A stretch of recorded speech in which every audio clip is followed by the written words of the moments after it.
If I had to list my top 5 film franchises, without a doubt, Indiana Jones would be in the mix. While there have been a lot of sequels and spin-offs in modern times, I personally grew up with the original trilogy, which in my opinion was the best. There was something about that unique mix of mystery, adventure, and combat that just drew me in, and unsurprisingly, those exact 3 things make for some pretty good video game content. Now, I didn't realize until creating this video, but there have actually been over 20 video games, not including ports, based on the Indiana Jones license, far more than I would have thought. And at the time of creating this, I've actually only ever played 2, Indiana Jones and the Infernal Machine, and Indiana Jones and the Emperor's Tomb, the latter of which we'll be focusing on today. Now, while it's impossible to talk about the 3D Indiana Jones entries without mentioning the Tomb Raider franchise, I'd argue that despite their presentation similarities, that Indiana Jones was raiding tombs far earlier than Lara Croft. And while there are some similarities, there are enough differences to make both franchises feel quite unique. Now, the version of the Emperor's Tomb that we're going to be playing through today is the PC version, with the only differences from the original release being a widescreen patch for a bit more visual enjoyment. The game also saw console releases back in the day for both Xbox and PlayStation 2, with all games featuring largely the same content, with the PC version naturally offering a little more graphical fidelity and overall performance. Reception at the time was somewhat of a mixed bag, with the PC version scoring an aggregate of around 7.5 and the console versions coming in at around 6.5. The game's campaign is set in 1935, which effectively establishes itself as a prequel to Indiana Jones and the Temple of Doom. But honestly, the story is fairly self-contained, with only the occasional moments of fan service tying into the broader franchise. Story-wise, the game picks up with Indy searching the jungle for a fabled idol said to be of considerable value. However, upon locating this item and understanding its true purpose, Indy is pulled into a race to uncover an ancient artifact called the Heart of the Dragon, said to grant whoever holds it immeasurable power. What follows is a quest across many countries from Istanbul to Hong Kong and beyond to uncover clues as to the item's whereabouts, as well as confront those who seek to discover and use it for their own nefarious purposes. The story certainly fits well within the overall franchise, and in my opinion is fairly well told, aided in part by cutscenes throughout the gameplay to help propel things forward. However, one area of the storytelling that I felt was lacking was some connection between some of the objectives and the overall story. There are a few segments in the game which do a great job of story exposition via cutscenes. However, they are then followed with largely text-based objectives which are never really explained as to how they fit into the story in any real detail. It's not a huge deal, and it certainly didn't ruin the story for me, but it did break some of the immersion at times, and did lead me to feel like there was a missed opportunity to tie some of the gameplay elements together a little better. Before we continue, a massive thank you to everyone who supports the channel. If you enjoy this content, please do consider liking the video or subscribing to the channel. With that out of the way, let's put our hat on, crack our whip, and head back to 2003 to remember Indiana Jones and the Emperor's Tomb. While the Emperor's Tomb is a 3D adventure game at heart, it packs an impressive list of gameplay elements, both as core parts of the gameplay and additional gameplay elements, with the overall execution of them being somewhat mixed. And it's not a case of just saying the platforming is good but the combat is not good, because my view is that the strengths of each mechanic are sometimes let down by the weaknesses of those same mechanics. Firstly, let's talk about the camera and control. The game supports both a keyboard and mouse as well as a controller, but no matter what option you select, you're in for a fairly similar experience. As with almost every third-person game, control and camera are tightly linked. If you can't control the camera well, your character control will be impacted and vice versa. The Emperor's Tomb uses somewhat of an assisted, controllable camera, meaning that while you have the ability to rotate the camera in most scenarios, the game will also try and auto-rotate the camera to give what it believes is the best vantage point at any given time. The challenge here is that what the player's idea of the best vantage point is and the game's idea are both quite different. Now, to be fair, in close melee combat, most of the time this works well, with the camera taking an almost cinematic fighting game view to enable you to control your character. Likewise, most of the time it works well in projectile-based combat as well, although you do have the ability to enter a first-person view to help line up your shots to perfection. Where the system falls down is in the platforming.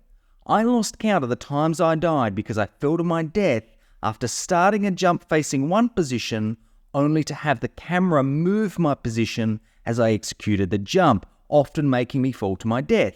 Now, if this just set you back to the point you jumped, it wouldn't be such a big deal. However, the Emperor's Tomb has no concept of quick saving, meaning that failure will often set you back to the beginning of the level, which is a very steep price to pay for missing a jump, arguably through no fault of your own.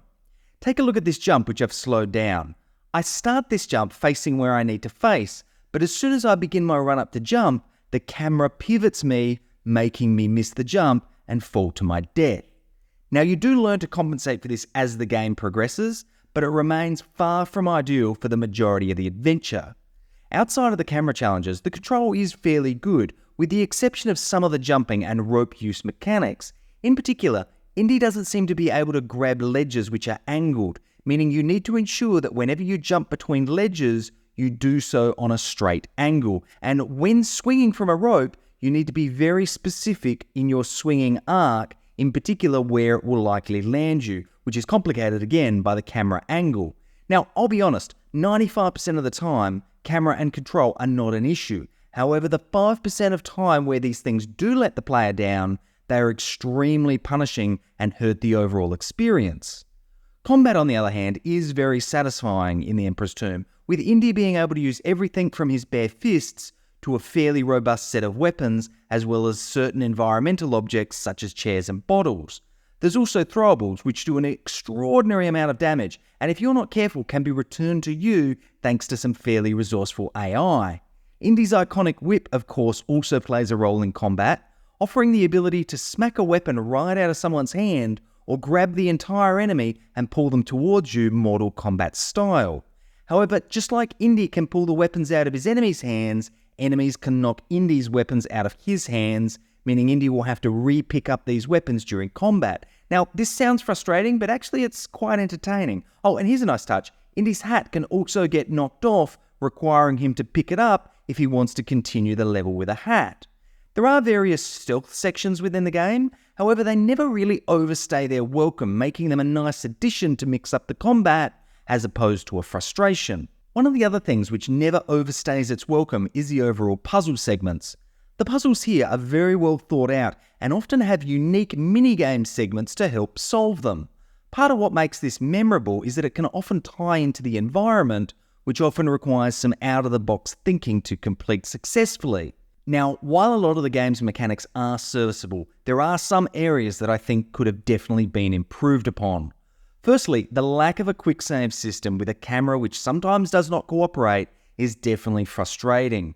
In the early to mid-game, there's an unusual trend of a lot of levels ending on a platforming jump of some description, which often requires pixel-perfect jumping to land safely, with the consequence for missing it often having to repeat the entire level again. During the filming of this video, I actually had to take a full day off from playing it, just owing to the frustration I experienced with a particular level. I play video games to have fun, and during these segments, I was definitely not having fun. The other main frustration I had was with the swimming. Now, there is a lot of swimming in this game. I swear, by the time you see the credits roll, Indy has pretty much swum the entire English Channel several times over, and this would be fine if the swimming was good, but again, thanks to the dynamic camera, it can often result in frustration, with Indy not doing what you want him to do, especially when trying to exit the water.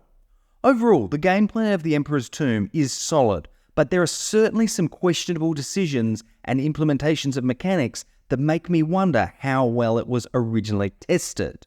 On to presentation, and the overall presentation of the game is really good, to the extent that at times it doesn't feel as much of a game as it does an interactive movie. Each main location is broken up into several small levels, which effectively serve as mini set pieces to navigate to complete the overall mission. And while I did lament the fact that it doesn't have a quick save system within this design, The small scale of the levels makes this a really easy title to pick up and play in short sessions. For this playthrough, I used a portable device, and it was something that I could play through over an extended period of time without having to worry about forgetting specific locations or mechanics within the game, something which I always manage to do in larger games when playing them over any significant period with a break in between. Graphically, the game looks really good for 2003, with lighting being a particular highlight.